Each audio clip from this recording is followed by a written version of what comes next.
The US and Iran have been sparring on the global stage for quite some time now, and as anti-government protests rage across prominent Iranian cities, Tehran's handling of the protests has come under scrutiny, providing perfect cannon fodder for Washington. And according to United States Special Representative for Iran, 1,000 people have been killed in the protests so far, and these are casualties at the hands of the Iranian forces. Keep in mind, however, that the number has been arrived at from unspecified reports. Listen in to the senior diplomat Brian Hooks, who made this claim. We have seen an expansion of reports of many hundreds more killed in and around Tehran. And as the truth is trickling out of Iran, it appears the regime could have murdered over 1,000 Iranian citizens since the protests began. We cannot be certain because the regime blocks information. Among those murdered are at least a dozen children, including 13 and 14-year-olds. And while President Trump also weighed in on the controversy, he predicts that the situation will soon blow up into a global scandal. At the same time, he warned that any threat to American interests would be met very strongly. It's something that is going to be a big scandal throughout the world very soon. They're killing a lot of people, and they're arresting thousands of their own citizens in a brutal crackdown in recent weeks because they're protesting.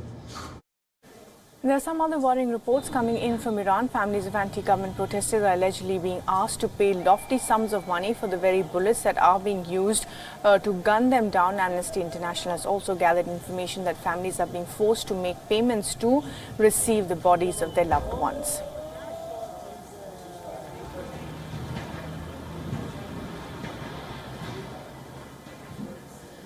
All right, our West Asia Bureau Chief Daniel Pagani is now joining us live for this. And Daniel, how true are these estimates from the US about 1,000 people having died already? And of course, Amnesty International also coming out with some worrying claims.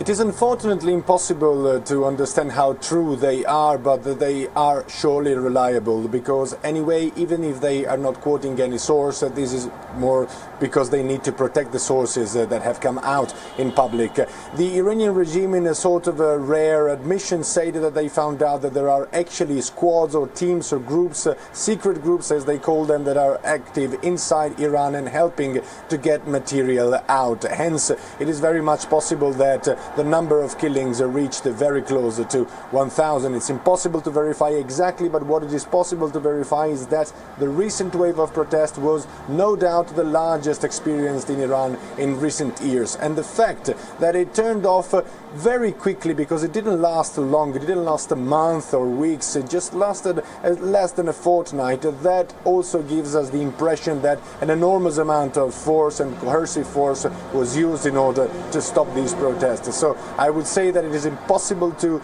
see if these numbers are exact, but it is very likely that the numbers are at least in their hundreds when it comes to the extrajudicial killing happened during the wave of protests. All right, that seems to be a worrying number, even if it's not 1,000, Daniel. But what about in the middle of all this, the Iranian economy? That's been dithering for a really long time now. Even as these protests continue, what is the Iranian government plan to do to save or salvage its economy?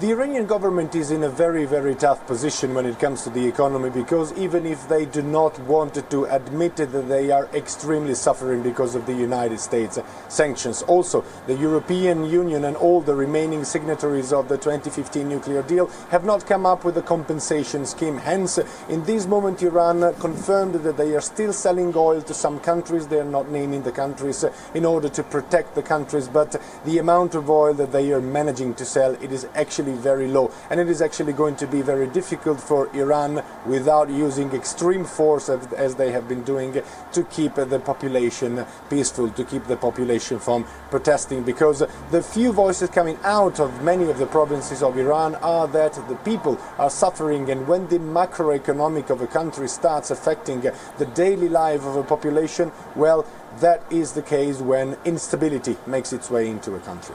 Well, absolutely, Daniel. Thanks very much indeed for joining us and sharing all those latest details coming in from Iran on its economy and, of course, those protests that have been spiraling out of control.